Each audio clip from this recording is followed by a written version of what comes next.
You know the famous joke, a journalist goes around and asks a Russian, a Pole, and an Israeli the same question. He first goes to the Russian. Excuse me, what's your opinion of the meat shortage? The Russian says, what's an opinion? The reporter then goes to the Pole. Excuse me, what's your opinion of the meat shortage? The Pole goes, what's meat?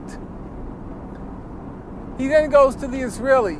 Excuse me, what's your opinion of the meat shortage? The Israeli replies, what's excuse me? Norman Finkelstein speaks for no one but himself and a handful of people who have such hatred for America.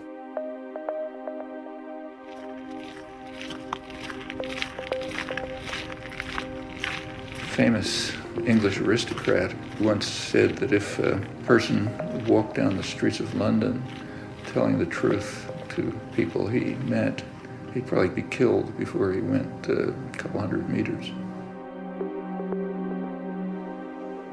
Excuse me, every single member of my family on both sides was exterminated. Both of my parents were in the Warsaw Ghetto Uprising. And it's precisely and exactly because of the lessons my parents taught me and my two siblings that I will not be silent when Israel commits its crimes against the Palestinians.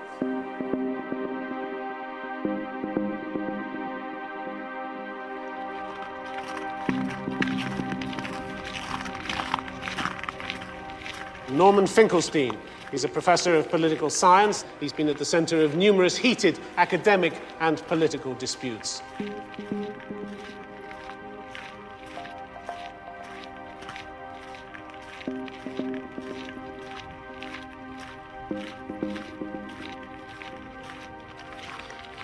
Who has ever managed to stifle you?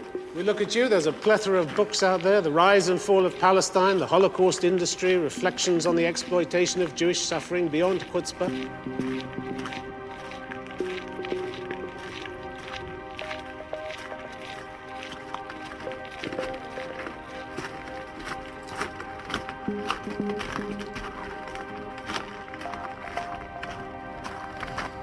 You're living proof that the debate hasn't been stifled at all, aren't you? You're not tucked away in some dusty room, unable to speak, are you?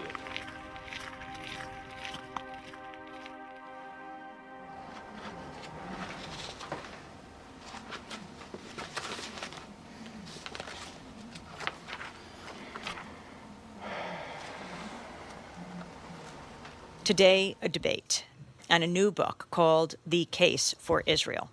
It's by Alan Dershowitz, who is one of the nation's foremost appellate lawyers, Felix Frankfurter Professor of Law at Harvard Law School. And why don't we start with you laying out the thesis of your latest book, The Case for Israel? Well, I wanted to write a progressive liberal case for the two-state solution, which I think that most Israelis favor and have favored for a long time. I argue in the book that no country in history faced with comparable threats, both external and internal, has ever tried so hard to comply with the rule of law. I compare Israel favorably to the United States in this regard. Norman Finkelstein, your response. I was asked to come in and discuss his new book. I went home, purchased one copy. In fact, I purchased two copies. I read the book very carefully. I did what someone serious does with a book. I read the text. I went through the footnotes. I went through it very carefully. And there's only one conclusion one can reach, having read the book. And this is a scholarly judgment. It's not an ad hominem attack. Mr. Dershowitz has concocted a fraud.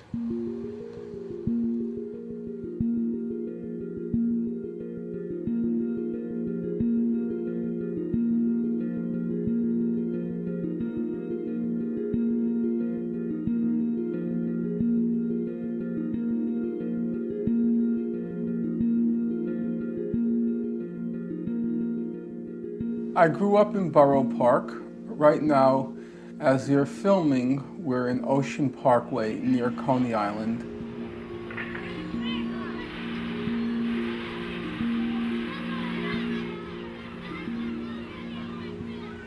It was a simple neighborhood. I wouldn't call it poor. We were not poor then, we were simple. My father was a factory worker. My mother stayed home with the kids.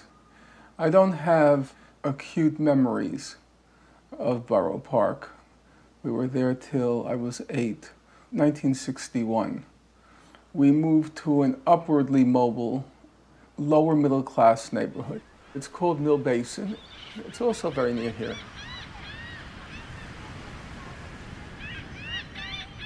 It was all Jewish.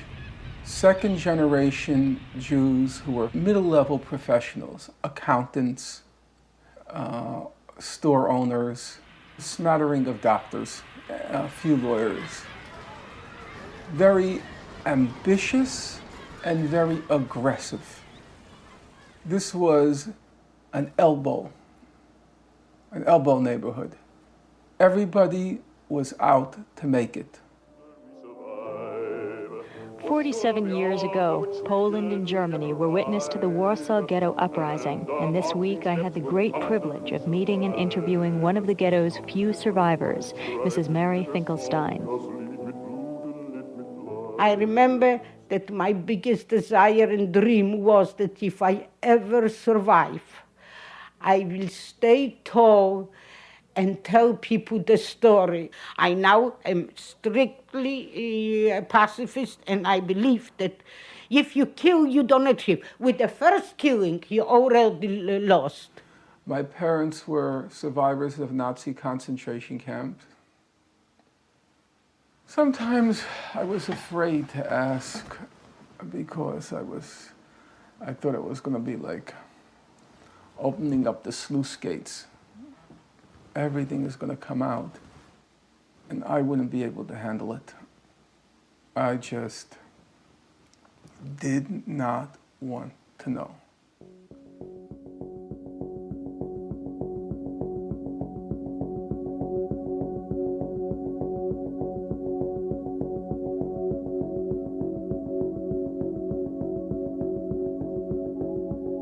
My first involvement publicly and politically with the Israel-Palestine conflict was the Israeli invasion of Lebanon in June 1982. The estimates are, somewhere around 20,000 Palestinian and Lebanese, overwhelmingly civilians, were killed. Immediately as the war began, I started to demonstrate outside the Israeli consulate, right off 42nd Street. I was out there every day, every night, and I had a big poster which read, "This son of survivors of the Warsaw Ghetto, Auschwitz and Majdanek will not be silent. Israeli Nazis stop the Holocaust in Lebanon." I did manage to get all of that on one poster. And so I started to read voraciously on the Israel-Palestine conflict.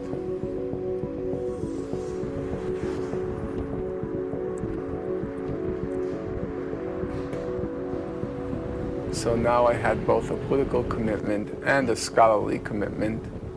And then obviously I'm Jewish, so I had a personal commitment. And the three came together. And as I went back and forth to the occupied territories during the first Intifada, I went to live with a couple of Palestinian families and developed enduring relationships, in particular with the fellow up there.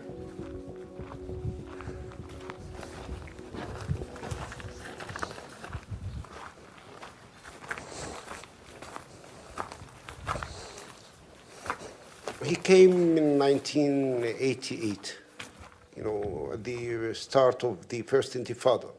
And Norman, the very good thing about Norman, he did not hide the fact that he was a Jew.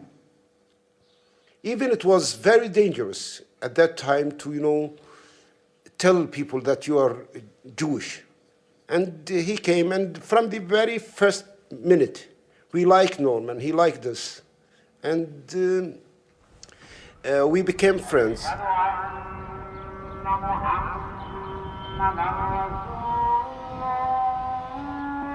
I would go back every summer and live with the same families and sort of experienced the Intifada from the ground up. And it was a tacit quid pro quo. They kept me, but with the expectation that I would write something. There was no guidance, instruction about what to write, but I would write something about what's happening there. And so each summer when I came back, I was basically chronicling it from year to year. And then I eventually put it together as a book.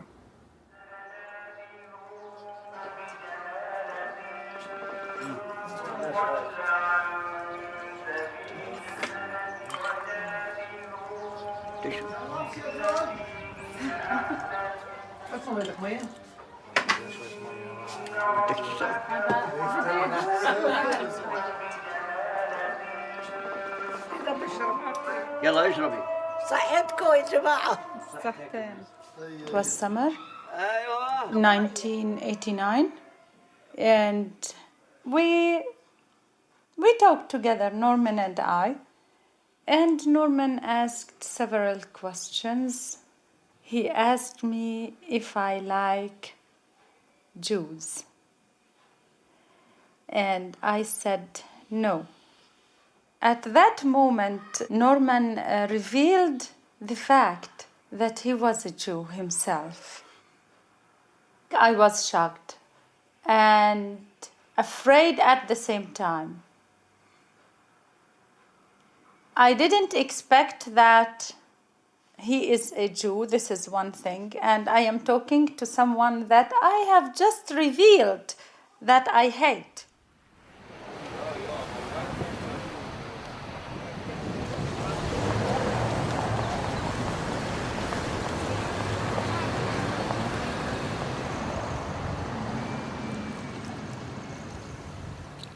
Norman was always a very political person.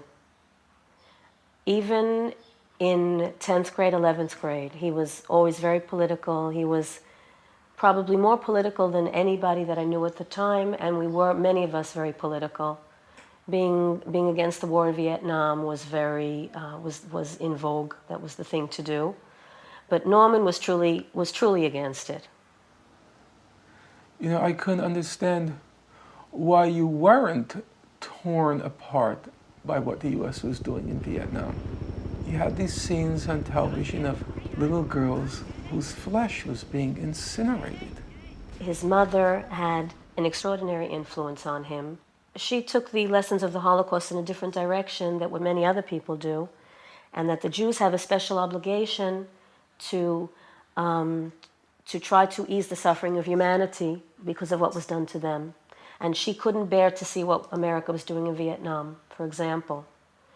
And I think Norman was just completely influenced by his mother to an unhealthy extent. From early on, in every facet, my life as a Jewish person, my life as a American, every facet was out of step. I grew up in this very peculiar household in which values were deeply instilled. I mean, other people gave lip service to the values, you know, the equality of humankind, war is wrong, and so forth. But in my home, it was not lip service.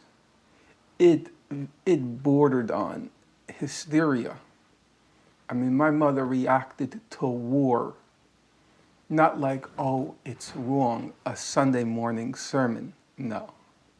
She reacted in almost a hysterical rage.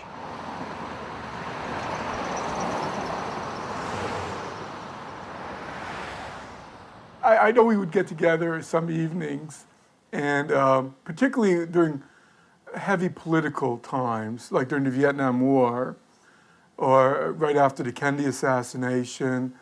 And there, everyone would kind of gather around the television, and my mother would normally be yelling at the television. She would get very, very irate over things that were being said. She and my younger brother, Norman, were very similar. They were both very political. Extremely so, very strong views.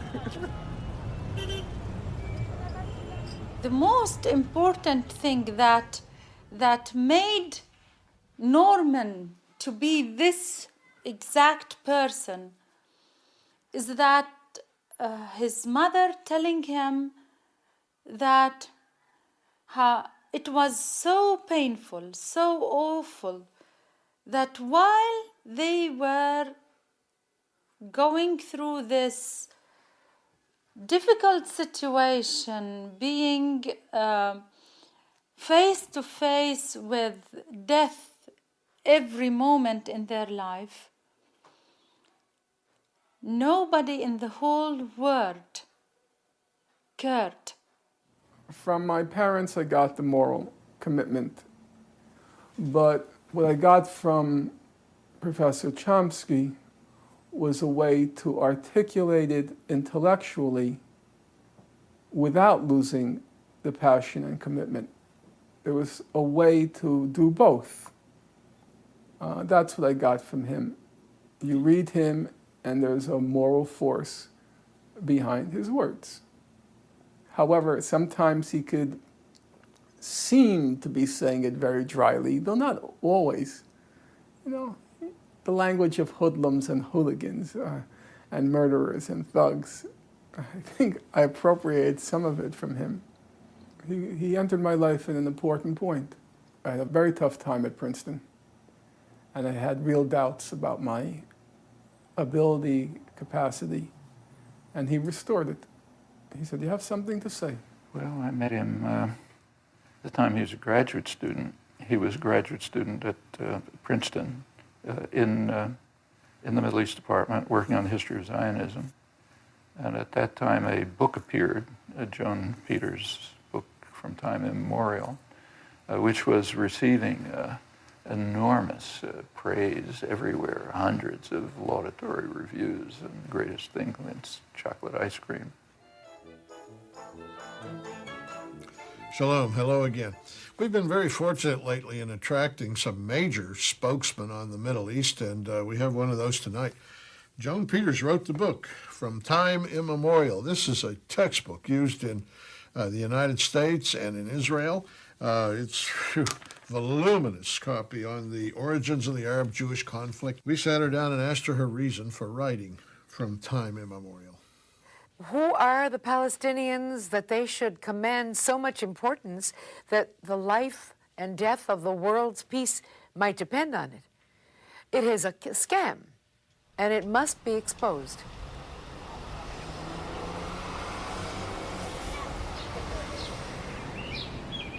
The book was completely preposterous and worthless. The book said that there were no Palestinians in Palestine until the Zionists came along and made the desert bloom, and then the Palestinians began to arrive to Palestine. It was the book that was of no value whatsoever. It simply recycled very old and stale Israeli propaganda. But it was the book that American Jews wanted to have because it completely whitewashed Israel. And the book was a huge success and received every accolade in America until Norman Finkelstein wrote a long review article in which he exposed the spurious scholarship behind that book. And I sent out my findings to like 25 people, typed them up. And then one Saturday morning, I got a call from Professor Chomsky. He said, "This is Noam Chomsky." And he said, "I read your findings, and they sound right to me." I answered him. He told me later I was the only person who answered him. And his question was, does it look as if this is a good topic, a serious topic to study? And he sent I said, I read it. It's very solid. It's a very good topic to study. But if you go into it, do it with eyes open. You are not only going to undermine this book and show that it's a fraud, but you're going to undermine the whole U.S. intellectual community. Everything that's meant to be controversial today, generally it isn't. But there are certain issues and certain subjects where debate can be difficult.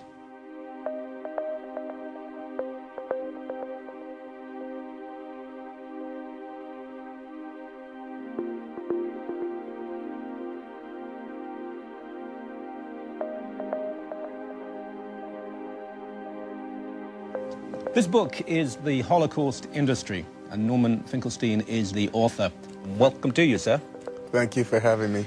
Controversial, I can't not use the word. It's been overused and it's hackneyed,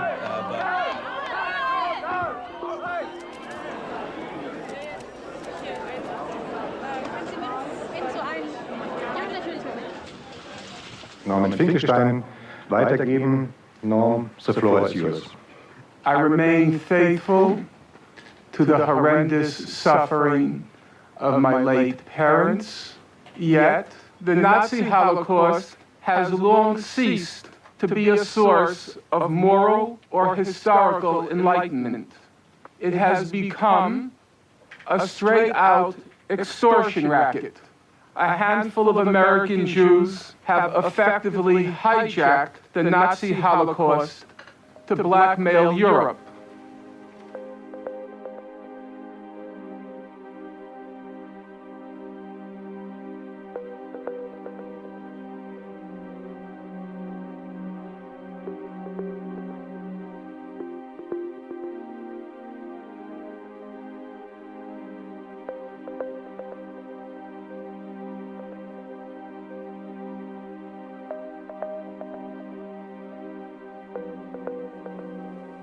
I read Finkelstein's book, The Holocaust Industry, when it came out. I was actually at that point in the middle of looking at the same data, and I convinced myself that with respect to part 2 of the book, which is to say the claims against the Swiss banks, Finkelstein was certainly on the right track. And I would now say, after I have looked into the matter even more, that forgetting the style in which he was writing, his conclusions were moderate. Norman is a very careful scholar, and he feels very passionately about the Holocaust. His parents are both survivors of extermination camps, and he was deeply, he was deeply involved in their lives and their tragedies and so on, and knows everything about the Holocaust. But and when you see somebody using it, exploiting it, demeaning the memory of the victims for personal gain, he doesn't like it. I can understand that. These Holocaust hucksters have become the main fomenters of anti-Semitism in Europe, as well as the main purveyors of Holocaust denial.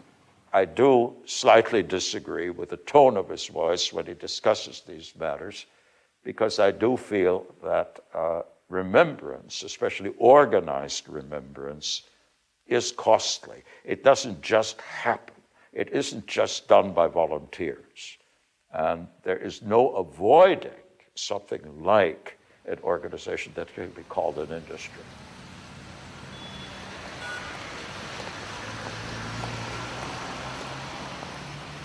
This is not about some construction of memory. This is about people using history for their political purposes.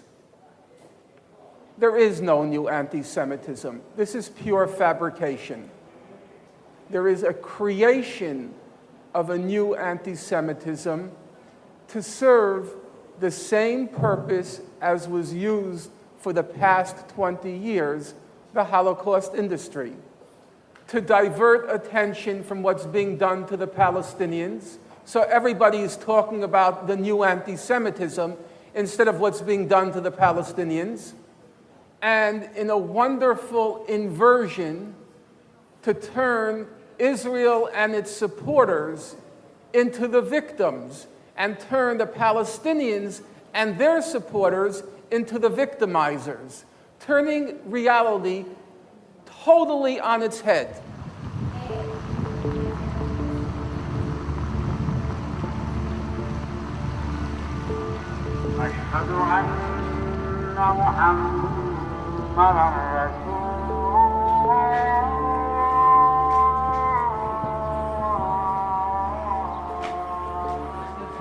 The very first story Norman told us was when he arrived in Ramallah in Al-Am'ari camp.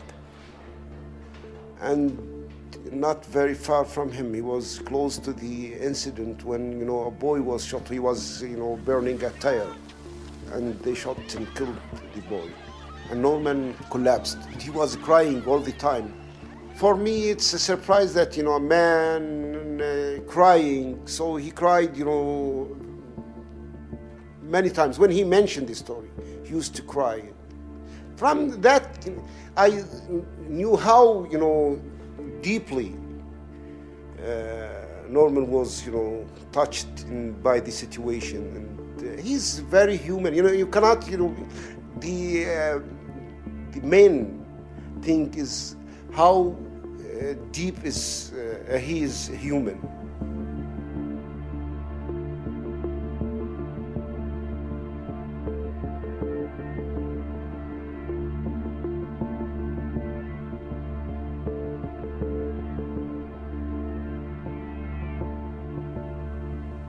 My late mother did not like what I had become. She was afraid, and she was very guilty. She felt I was Frankenstein's monster, in this case, Finkelstein's monster. I had taken her too literally, taken it too much to heart, and she felt I was destroying myself.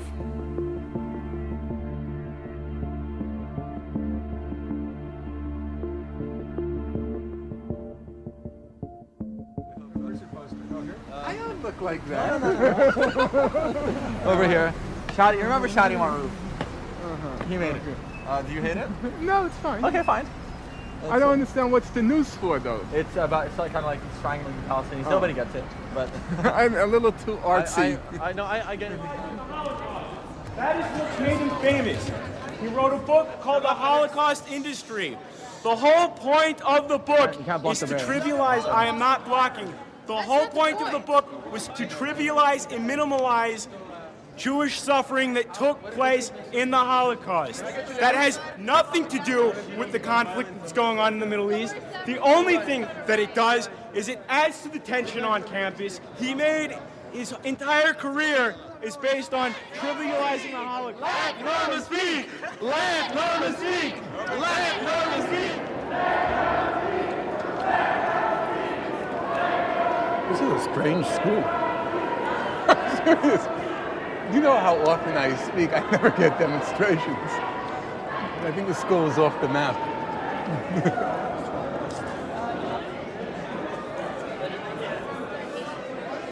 I was reading from the slides. I want to calm the things down. We want a successful evening. They want to make us jittery, disorient us, ruin the evening. So we have to not play into their hands. Calm. If they shout, let security take care of it. Okay. But don't let them ruin the evening. Okay?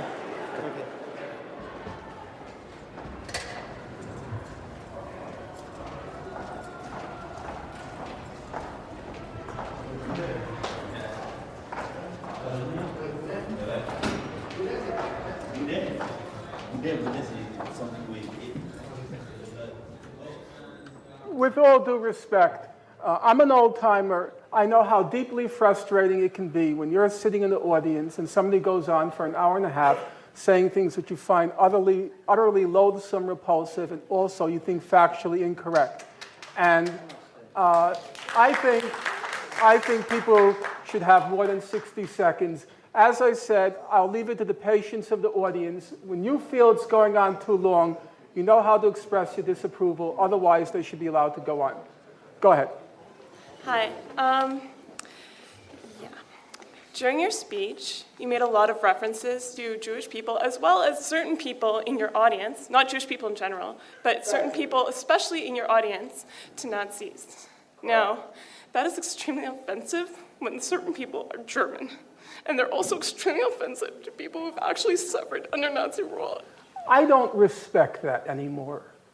I really don't. I don't like and I don't respect the crocodile tears the crocodile tears. No. folks, allow me to finish, and allow me to finish. Listen, sir, allow me to finish. Sir, I don't like to play before an audience the Holocaust card. But since now I feel compelled to. My late father was in Auschwitz. My late mother, please shut up. My late father was in Auschwitz. My late mother was in Majdanek concentration camp. Every single member of my family on my father's side, the Jews did not take arms against the Germans. My late father was in Auschwitz concentration camp.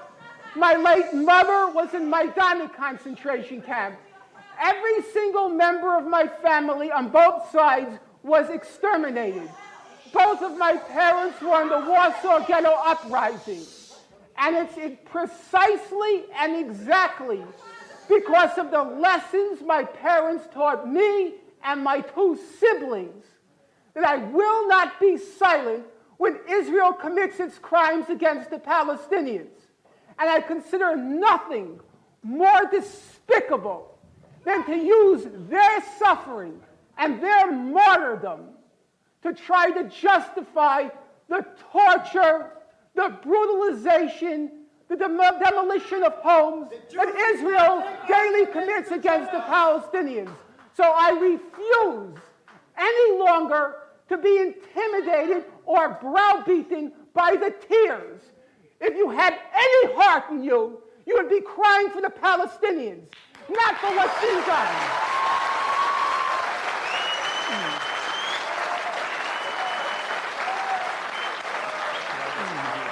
What? Could I just calm the audience down?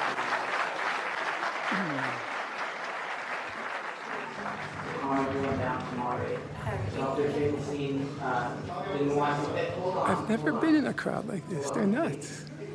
Please, whoever came to this talk. I think it's pretty audacious when people try to play the Holocaust card with me. I think that's pretty nervy. What percent of the audience was opposed to me? About a quarter or a fifth? A quarter. The girl in the dark t-shirt who was yelling about the anti-Semitism throughout the thing, she began to yell, well, they're probably turning over in their graves right now. Sorry, my parents were alive throughout most of my struggle, and they totally supported me. That one won't work. It's not like I did About Face in 1995 when my parents passed away. I've been doing this since 1982. They heard every word. I never heard an objection. Believe me, sometimes I wonder whether it's worth it. As I like to say, speaking as a devout atheist, thank God that in His almighty wisdom He made us mortal. We don't have to endure it through eternity. Norman Finkelstein is a classic anti-Semite. He invokes the oldest stereotypes against the Jews. If he were not a Jew, that is, I don't think he is a Jew. He is, as someone once put it, he's Jewish only on his parents' side. If he were not a Jewish person or a person of Jewish heritage with a name like Finkelstein, nobody would have any doubt that he was an anti-Semite. It's only because he's Jewish. Sometimes I feel that he's a self-hating Jew. He's certainly a Jew-hating Jew. She's the same, right? I suppose that's the same thing. He definitely, his most vehement and rabid criticisms are of Jews, it seems to be. Why does he hate? I don't know. I really don't know. But his criticisms of Jewish lawyers are so full of hate and so full of contempt. The way that he's singled out Israel for criticism.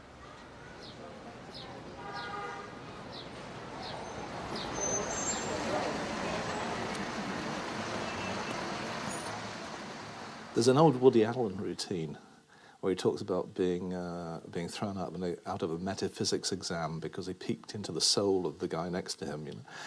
I can't peek into Norman Finkelstein's soul. I don't know what motivates him.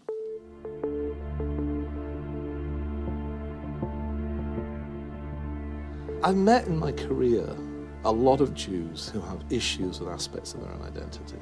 The point is to look at what he does and the effect of what he does. He's created a phantom Israel, a monster Israel, that there's no relationship to the real country that I live in.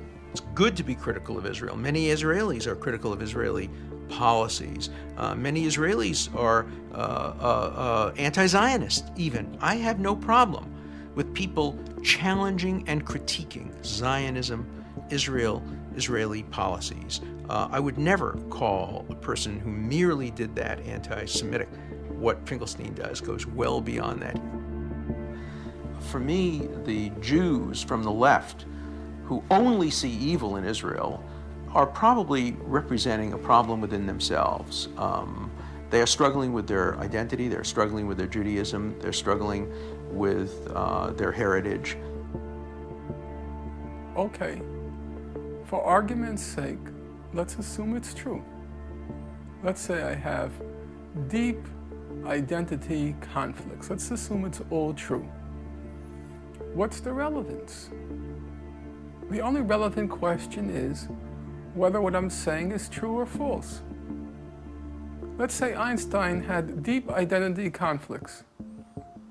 How does that influence one's judgment about his physics?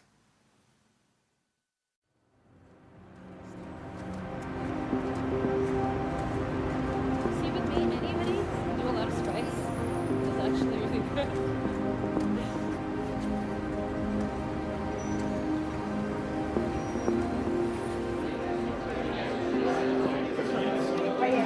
Yeah, it's good.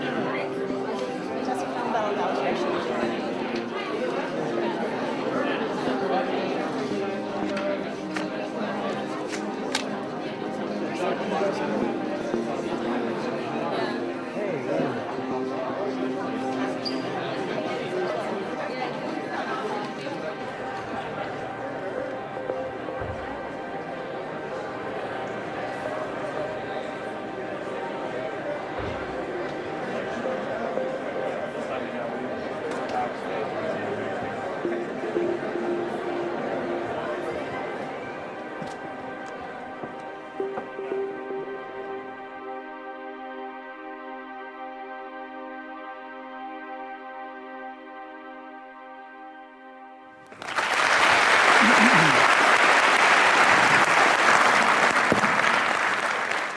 The Israel question, whatever you feel about the justice or injustice of the establishment of the State of Israel, whatever you think about that, that's a historical question. There is now a current political question. Are the Palestinians entitled to their self-determination? There are two people living in that land. One people have the full rights of statehood in 80% of the land, and the people who occupy that land for several thousand years consecutively are being denied their right to self-determination in 20% of their homeland. Thank you.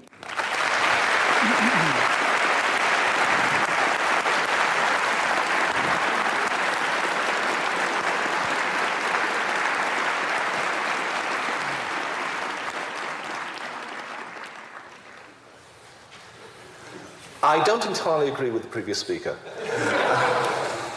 This isn't the Israeli-Palestinian conflict. It's the Israeli-Palestinian front of the Arab-Israel conflict. A Wall Street Journal journalist called Daniel Pearl goes to Pakistan to do a story on Islamic extremists.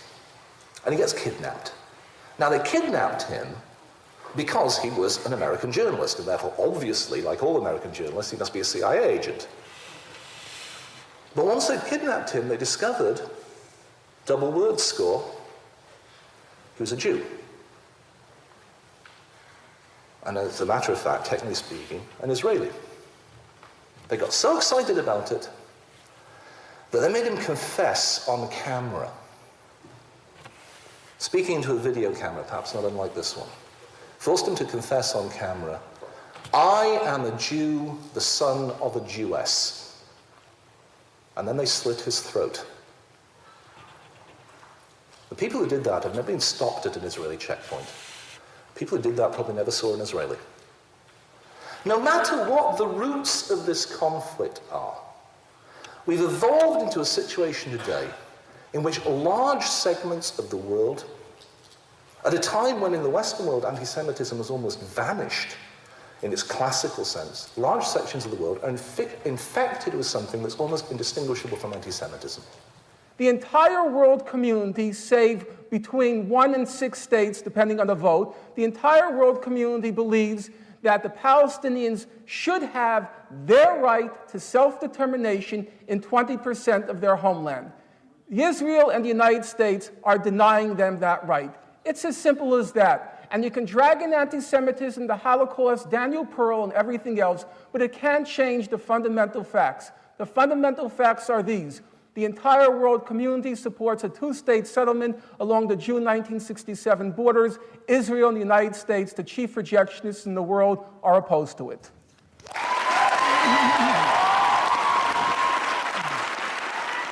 I have many issues with Mr. Finkelstein's position, but chief among them is his notion that really this situation which has persisted in the Middle East for decades really comes down to something very simple.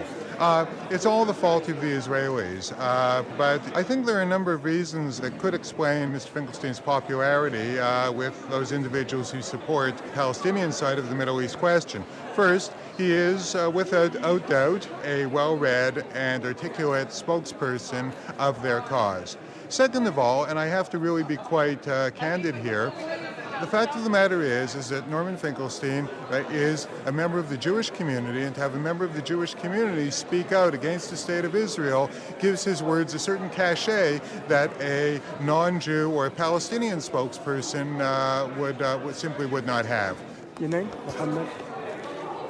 M-O-H-A-M-M-E-D? Okay. A fellow writes, 2 hours have now passed since leaving the debate at the U of Toronto, and my blood pressure and pulse rate are finally back within normal limits. I have one question for you. Do you, an educated, articulate scholar, really believe even 1/10 of 1% of the nonsense you vomit out on your audience? Or is it just a cleverly calculated con to get attention? So I wrote him back saying it's worse than you think. I believe 100% of what I said last night. And we got into an extensive email correspondence, at the end of which he recommended that I join the Flat Earth Society, and that's where matters ended. It was funny.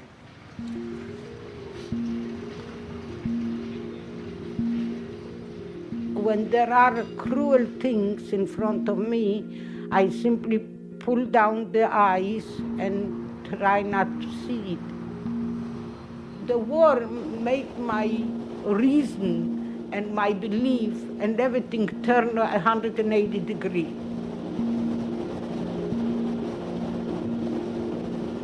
You're supposed to go in the back. I don't care. Actually, you should go in the back. Go in the back. You don't know what's going to happen. Nothing's going to happen. Well, you don't know that. This is a little different crowd. We don't have to go for the silliness. I can walk in through the front. Nobody's going to assassinate me. Just because look at the crowd here. Somebody threw an egg at you or whatever. You don't put yourself in there.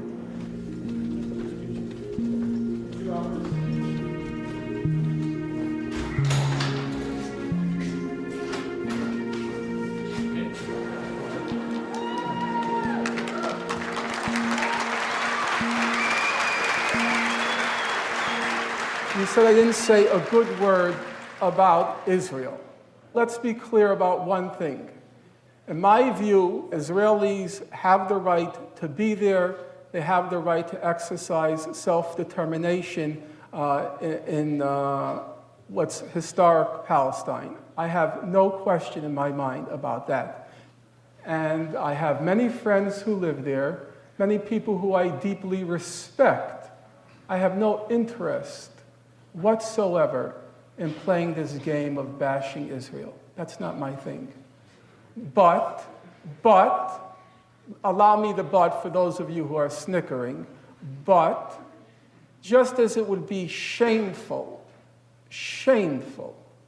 for any German during World War II to give a lecture singing the praises of Germany, and just as during the US war in Vietnam, for me to sing the praises of the US, amid the horror and amid the suffering, I'm not going to sing the praises of Israel. When the war is over, when Palestinians have equal rights, when there's justice there, I'll be very happy to join along with everybody in singing Israel's accomplishments and criticizing its faults, but not while and when it's torturing the Palestinians.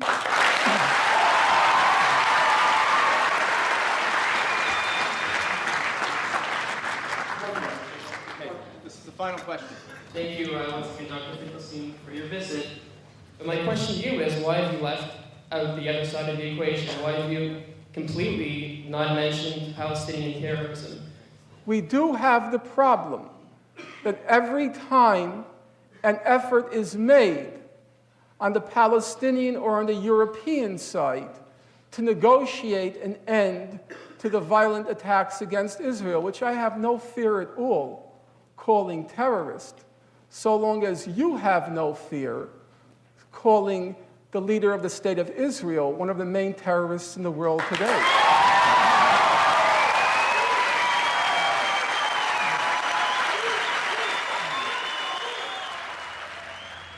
How'd that one feel, Norman? I would not say I was in absolutely top form. You did great, but the media now has an opportunity to grab on a couple things. Like what?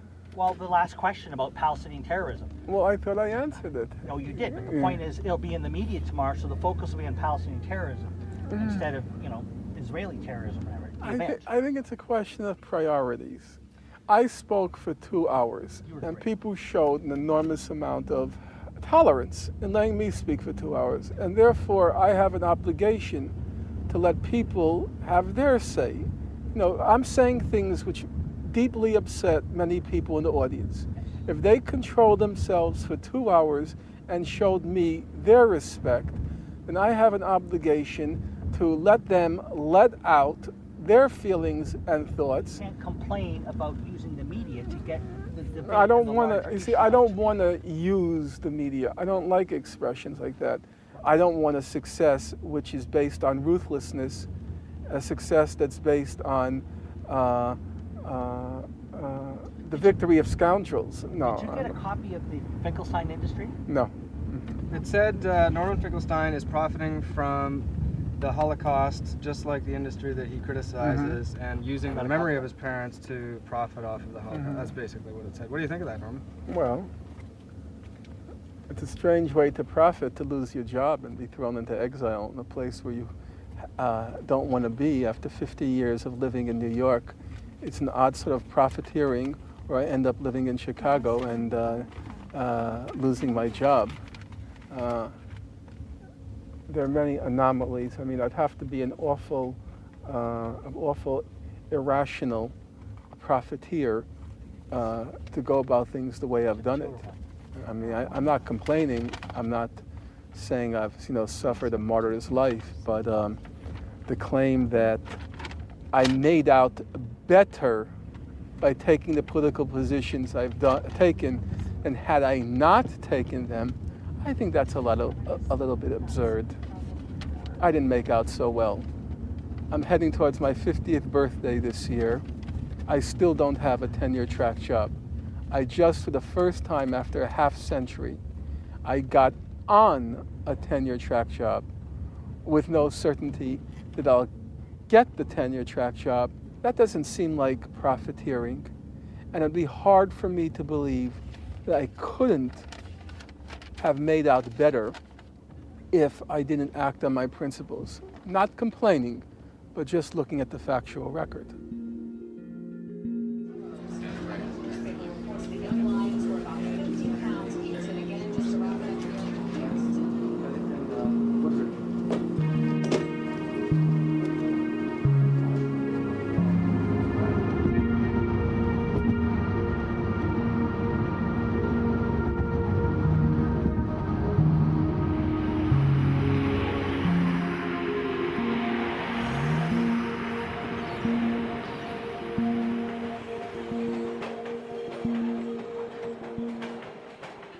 I can't say ours was a happy household. My father never said a word. Never a word. My mother, she always tries to derive lessons from what she experienced. She was always analyzing what happened. She thought that, in the camps, you saw the secret of human nature. So she always was processing it and reprocessing it in her mind. And she said, even like 40 years later, she says, now I understand what happened there. Like suddenly something clicked that made sense of an experience. So there was no topic that we would discuss. Anything would come back to her experiences in the camp. You could be talking about a petunia. It goes right back to the war. Everything went right back to the war. There was another disco song, which you all know, I Will Survive. And I Will Survive is about a woman whose boyfriend, dumps her or leaves her, and she says, I'll survive this. My mother loved the song. She didn't know the lyrics. She just knew the refrain. And the refrain for her was the war. So,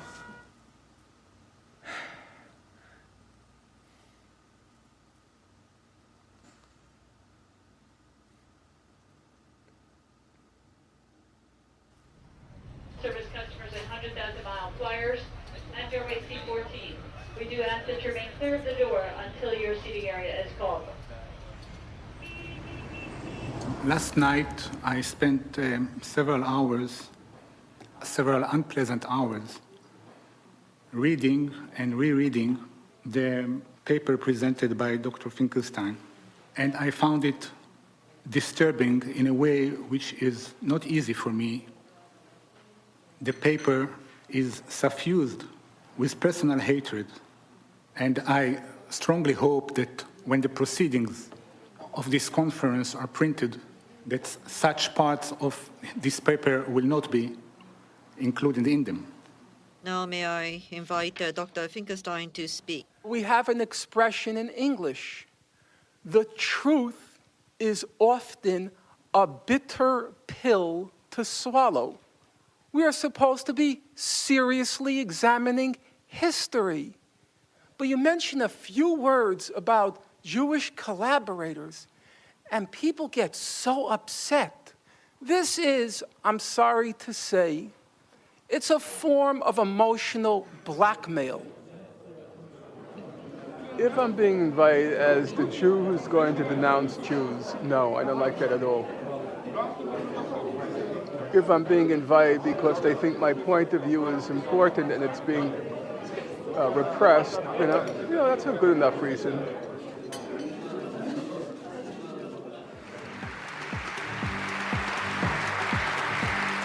Ladies and gentlemen, good evening to you and welcome to a very special session of the Doha debates. And we're here in Britain as guests of the Oxford Union, the most famous debating chamber in the world and the inspiration for the Doha debates.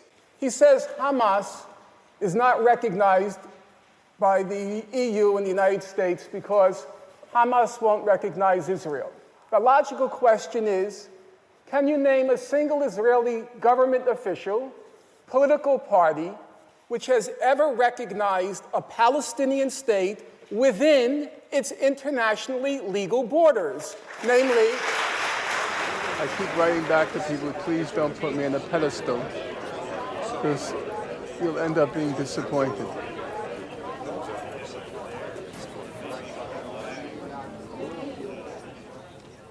I'm wrong? I will give you. I'm wrong?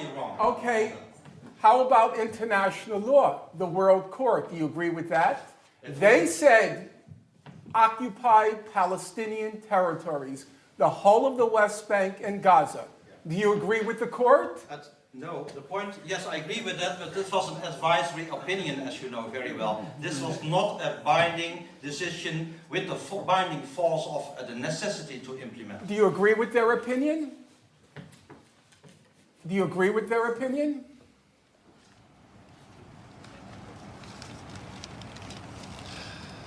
I do travel a lot to lecture. However, every minute that I'm gone, I'm in agony waiting to come home. I am a very sedentary person. I like my books, my computer, my work, and my neighborhood.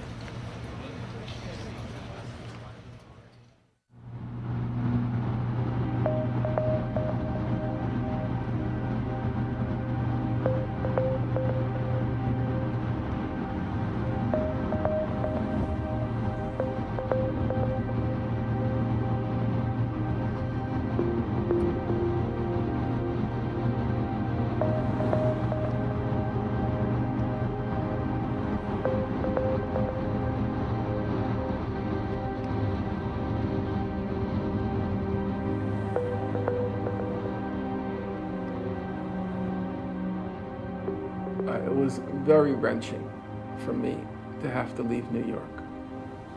And I'm currently teaching in Chicago.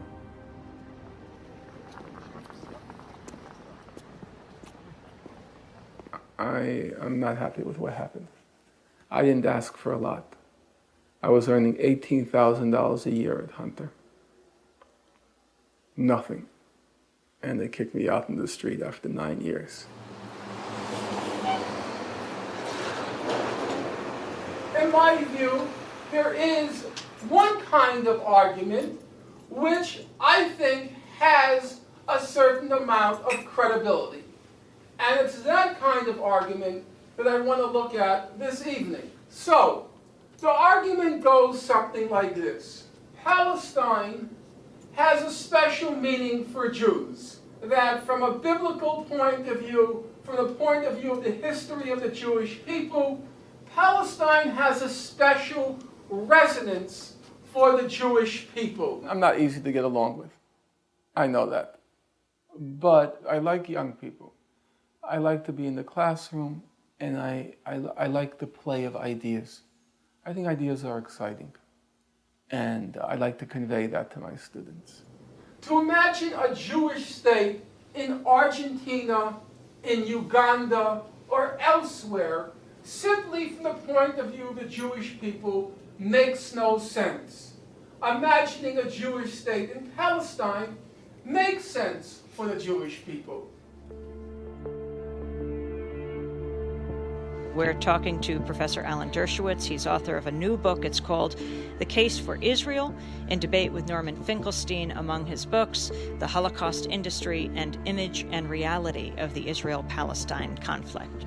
Now, in 1984, one Joan Peters published a book called From Time Immemorial. The book was universally recognized by serious scholars to be a fraud. Without wanting to toot my own horn, I'm widely recognized as the person who exposed the fraud. I know that book inside out. I read it at least 4 times, and I went through all 1,854 footnotes. I started to read your book, Mr. Dershowitz. I then came to chapter 1, footnotes 10, footnote 11, footnote 12, footnote 13, footnote 14, footnote 15, footnote 16. All of the quotes are from Joan Peters. They are so from Joan Peters that you have a long quote here from Mark Twain on pages 23 to 24. Mm-hmm. I turn to Joan Peters, page 159 to 60. The identical quote from Twain with the ellipses is in the ellipses. Is the Twain quote wrong? With the ellipses. Is the Twain let quote me finish, wrong? sir. No, but the key with is the ellipses in the same places. The identical quote from Twain with the ellipses in the same places. It's been widely quoted, as you know. Really, now, Mr. Dershowitz? What's your point? Is it a correct quote? Let me finish, Mr. Dershowitz. I want to ask you a question. Is it an accurate quote of Twain? Let's be very clear. It is not plagiarism to quote Mark Twain correctly. Except plagiarism. if you cite Mark Twain and not Joan Peters. I'm a professor, sir. I know what plagiarism is. There's a Yiddish expression, shmata. Shmata means it's a rag. Like you use a shmata to do the dusting. If Dershowitz's book were made of cloth, I wouldn't even use it as a shmata. I'm serious. When you said a schmatter. But you have to know Yiddish to appreciate that. Fucking such garbage. I know. And these people are shameless. But he got his yesterday, and he knows he's in trouble now.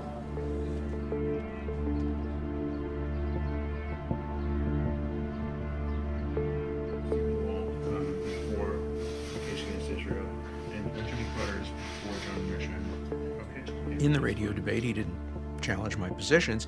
He accused me of plagiarism.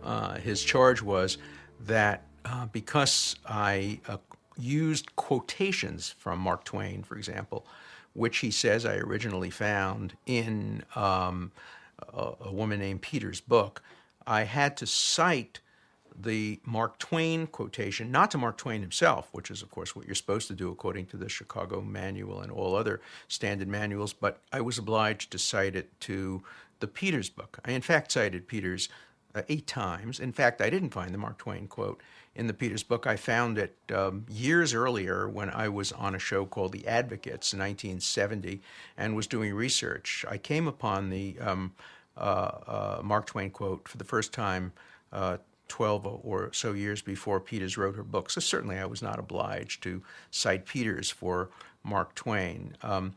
As soon as he accused me of plagiarism, I went to Harvard University and I said, there's been this accusation. I insist that you investigate it. Please put an investigator on it. They put Derek Bok, the former president of Harvard, with whom I had not had particularly good relations over the years. Derek Bok came to the conclusion that there was absolutely no basis for any plagiarism.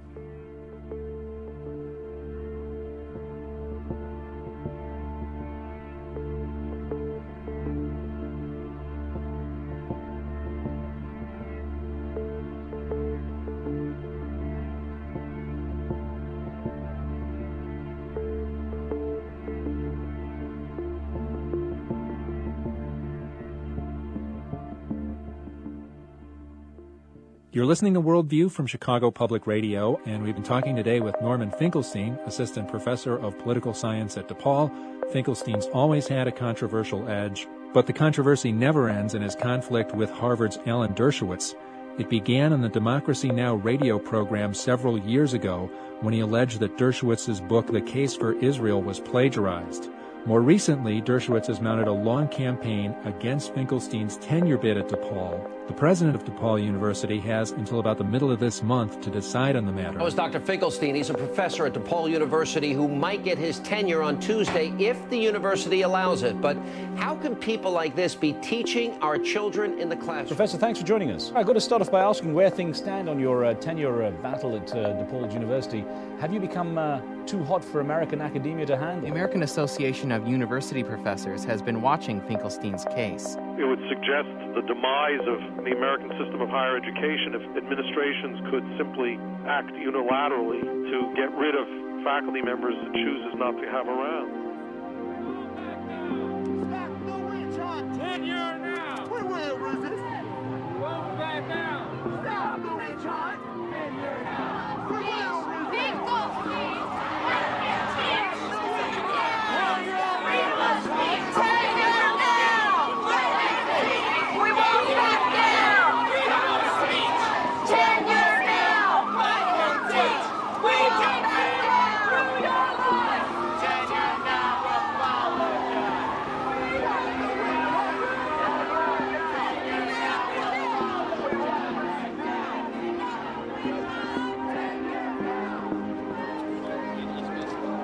A few moments ago, DePaul University and myself reached a settlement. This is DePaul University's statement.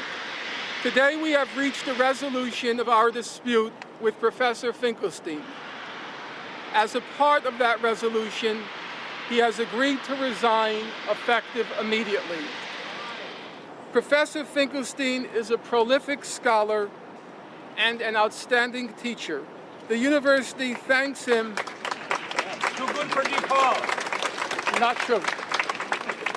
The university thanks him for his contributions and his service.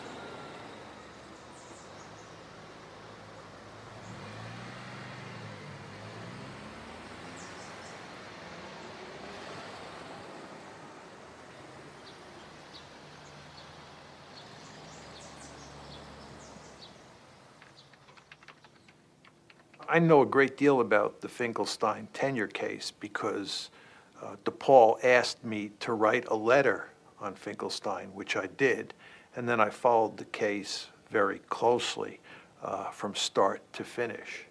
And I think this is an open and shut case. I think that Finkelstein should have gotten tenure. He's not a teacher. He's a propagandist. He's not a scholar. He simply writes screeds. The scandal was that DePaul University ever appointed him in the first place. They appointed him because hard left professors who didn't care at all about his lack of scholarship just liked his ideological radicalism and lowered the standards to appoint him. So it was a good decision for DePaul University, and it was a good decision for academic standards in general. What did he expect Dershowitz was going to do? He accuses Dershowitz of being a liar and a plagiarist. What is he going to expect Dershowitz to keep quiet? Didn't he know the kind of connections that Dershowitz has in the United States? So why did he do it? Why couldn't he keep his mouth shut? Any normal, sane person wouldn't have done anything. He writes a whole book. What did he expect? I remember talking to him over the summer, and he didn't think he would go that far. I mean, I don't know Norman as being that naive, so there has to be some element of self-destruction. My own feeling was that he should downplay the issue of plagiarism. I didn't think that, first of all, I didn't think it was an important issue. Okay, so Dershowitz is a plagiarist, who cares? You know, it's not significant. What's significant is the material about the historical fact. And he did, I thought he ought to put it in a separate article, just drop it.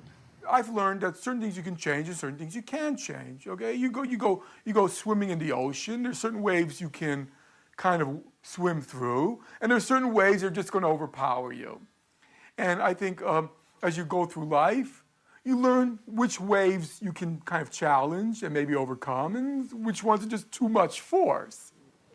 What one can say about Norman's work is that although his insights are often brilliant, he expresses them sometimes in language that's overly provocative.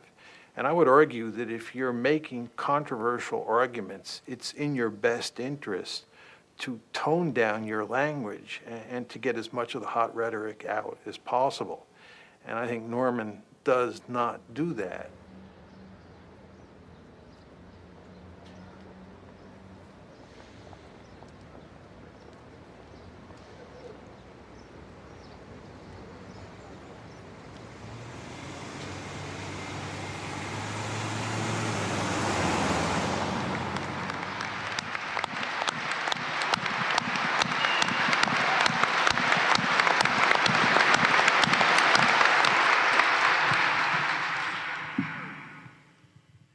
In my view, most of this talk about civility is a red herring. When you consider that our best universities eagerly recruit indubitable war criminals, whether it was Columbia that sought out Kissinger, whether it was Georgetown, which employed Kirkpatrick, or Stanford, which now has Rumsfeld.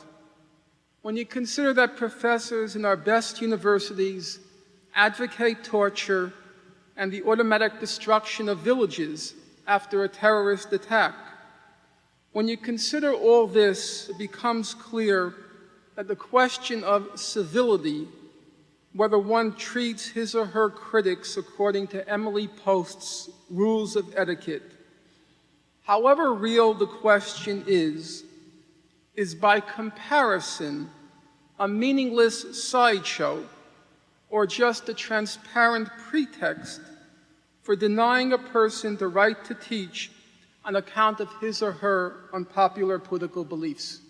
Thank you.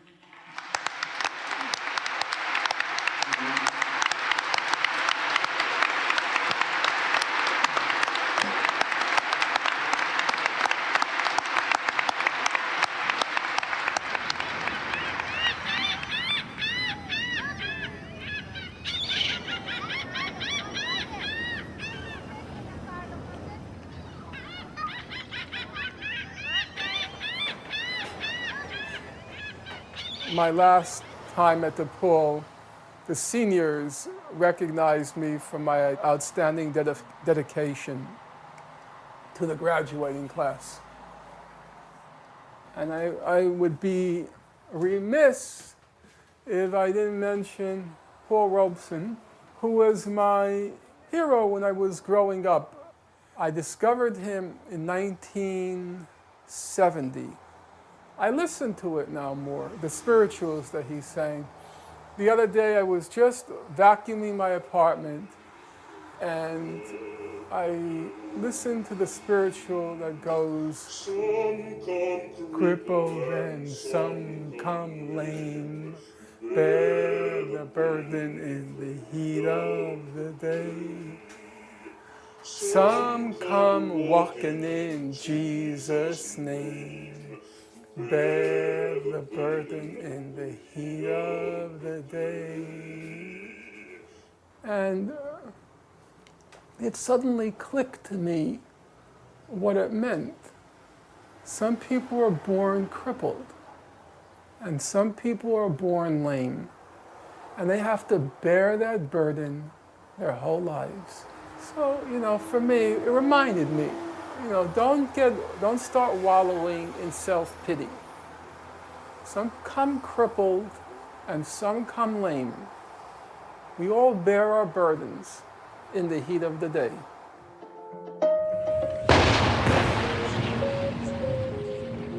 To the outside world, the conflict in Lebanon seemed as sudden as a summer storm.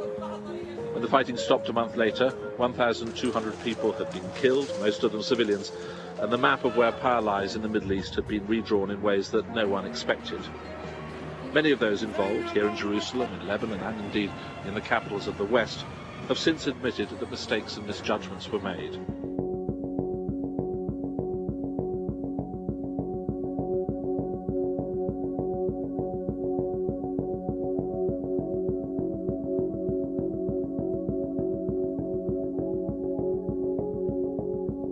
After the Holocaust, I started to think that maybe I am wrong. I thought that if we would have, during the Second War, a country like Israel, we would be saved. Well, I started to think about Zionism.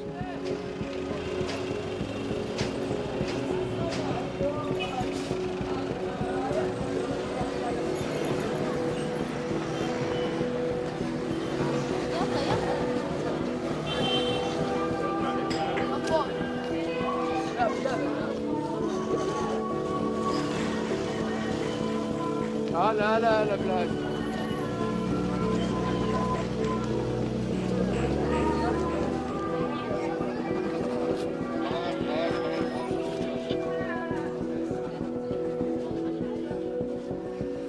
نرحب بكم وندعوكم للوقوف دقيقة صمت إجلالا وإقبالا لأرواح شهداء فلسطين والعراق ولبنان. لعل البعض منكم يعلم أن الدكتور نورمان قد ولد في مدينة نيويورك من أبوين يهوديين كتبت لهم النجاة من معسكرات النازية.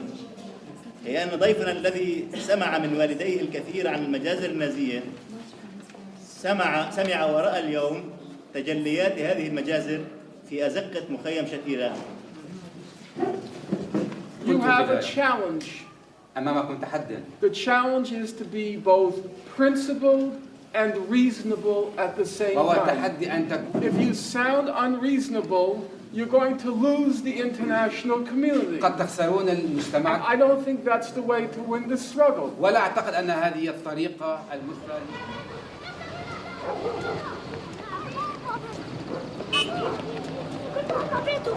It is very important that we have Americans here who want to show that not all the American people are against the Palestinian rights. We know when the people knows the reality, they are on the reality side. Give Alec. Give Alec. Give Alec. What's this?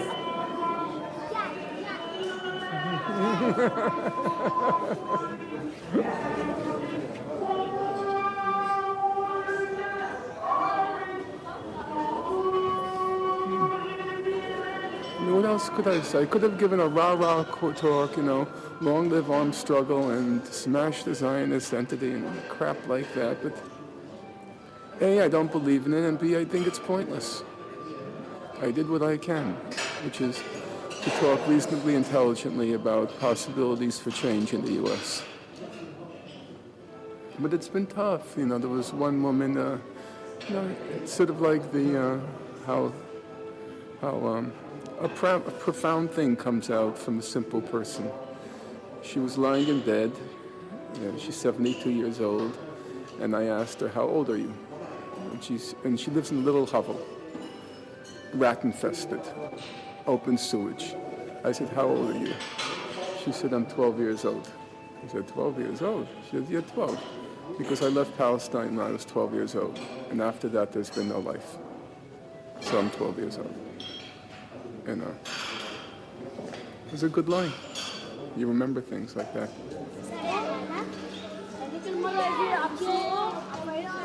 والله هو انه زي عمليه توعيه للشعب الفلسطيني لانه نحن صار عندنا زي تخلف اتجاه الافكار هاي انه خلص نحن عندنا اشياء لازم نسويها هلا مثل نحارب اسرائيل وكذا بس نحن هو عنده اشياء مثل السياسه نحن هاي الاشياء نسيناها انه هيك انه هو اعطاني فكره جديده عن اليهود انه مش كل اليهود هن صهاينه مش كل هدفهم واحد هو قتل العرب وهالاشياء هي الفكره اللي اعطاني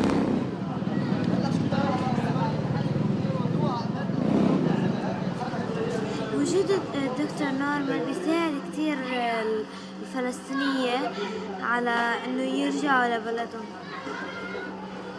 قصدي ما زالوا يهودي اذا حكي قدام اليهوديين بصيروا يجوا معه شوي شوي بصير بيقدر يهزم اللي بقلبه هلا فلسطين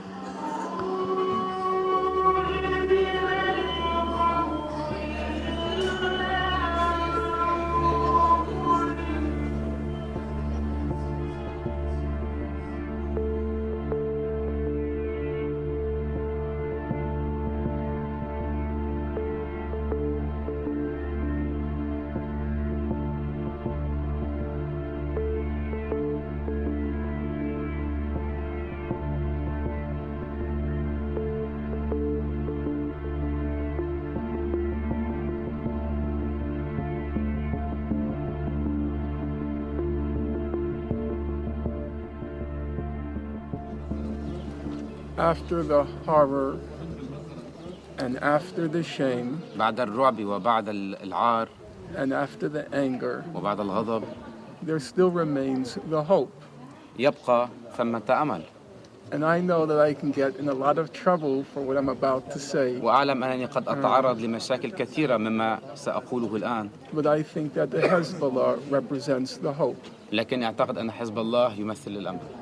Sometimes I think أحيانا أفكر it's a very good thing أنه أمر جيد جدا that Hezbollah inflicted أن حزب a الله huge defeat on ألحق Israel. هزيمة كبيرة You بإسرائيل. have to keep knocking them into the head وعليهم أن يواصلوا الضرب على until رأسها they reach their senses. إلى أن يعود القادة الإسرائيليون.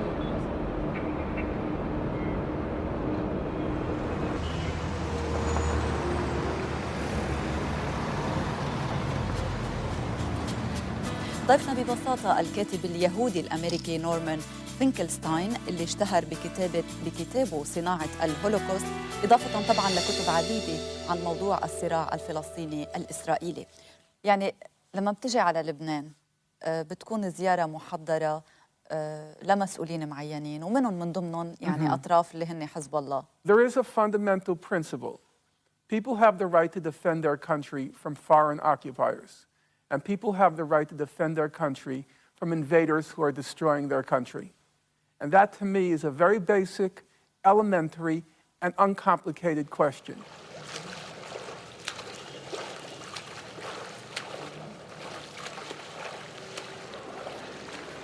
They're going to hit me hard on supporting Hezbollah. I'm not scared. It's always second thoughts.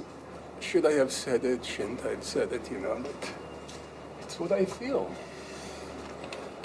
So I don't know. Like my friend Alan Narrett says, you've achieved a certain level of credibility, and one wrong move and they're going to totally discredit you, you know, and so you have to wonder where you should say what you think, but maybe you shouldn't say it. It's going to be used to discredit you, and I just don't know the answer to that. I know it's accurate, that's what I think, but then they run with it, and I start, wherever I go, I start getting haunted with supporter of Hezbollah, supporter of Hezbollah, you know. Of course, those are my convictions, but do I then provide them with ammunition to attack me and make me an easier target? And I don't know the answer, I really don't. I'm just going to go back to 2 days, and what happens, happens.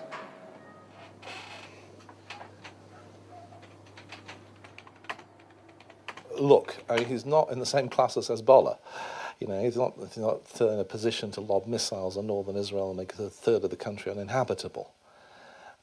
He's not a clear and present danger in the way that Hamas is. But what he and people like him are enablers of terrorism. They're people who are creating a climate incrementally in which Israel's legitimacy is no longer considered axiomatic, in which violence against civilians is no longer axiomatically ruled out.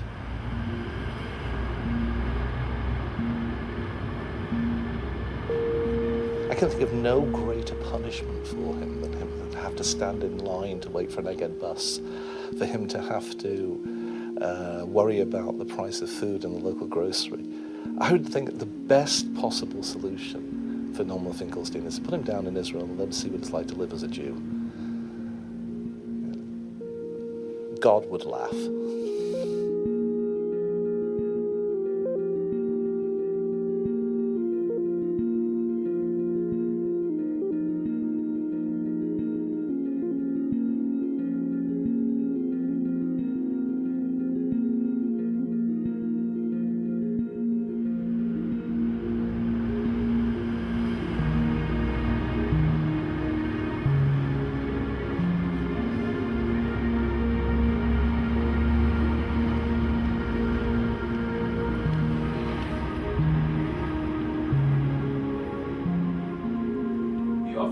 A radical. Mm-hmm. What is a radical? To me, it's more than qualitatively more than the usual discontent a person feels with the world. I see it as radically unfair, and therefore it has to be radically changed. Other people who think it's wrong, but the inequities are not radically wrong. It's the world, you know, who you choose, through whose eyes you choose to see the world. This is a radically unfair place, and it requires a radical change.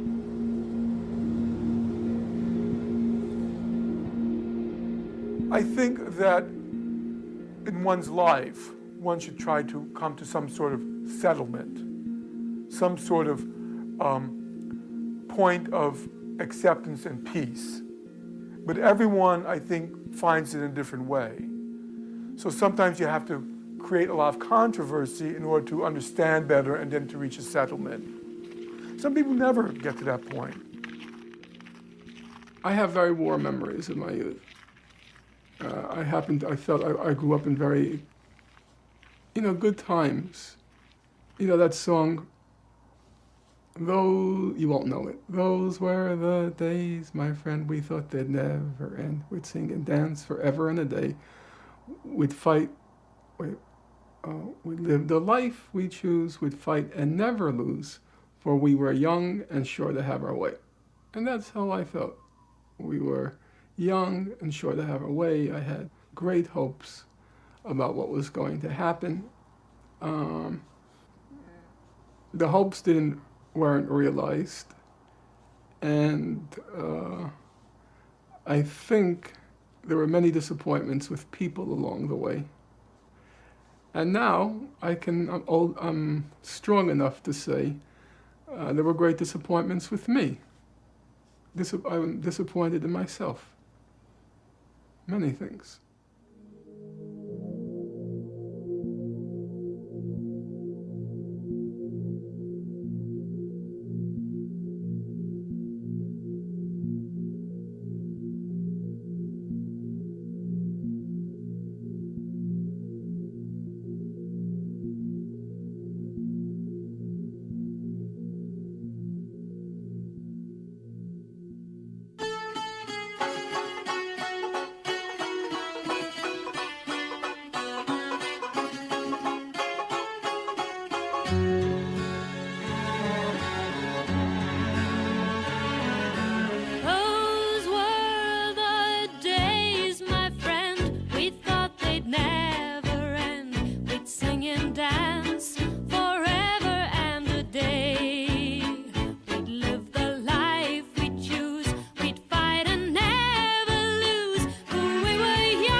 Seemed